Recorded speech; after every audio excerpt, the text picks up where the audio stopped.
முட்டை வரட்டின பிறகு இஞ்சி பூண்டு பேஸ்ட் சிறிதளவு 100 கிராம் இஞ்சி 100 கிராம் பூண்டு தட்டி நல்லா மிக்ஸ் பண்ண வேண்டும்.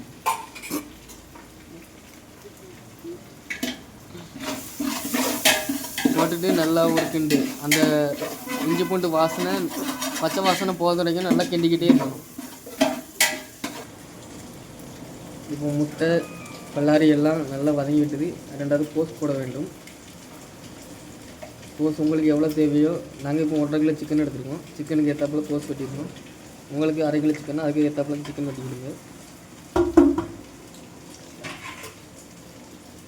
கோஸை போட்டு நல்லா வதக்கி அது கொஞ்சம் வெந்து வரதுலேயே நல்லா கிண்டிகிட்டே இருக்கும்.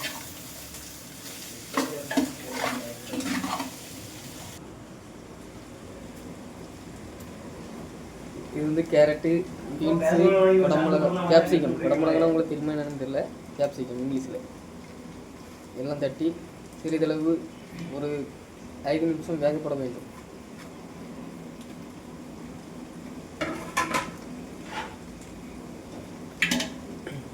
இதெல்லாம் போட்டு நல்லா ஒரு கிண்டு. இது வந்து சிக்கன் போட்டாச்சு, எல்லாம் போட்டாச்சு. நீ இறக்கணும் சாப்பிடணும், அவ்வளோதான்.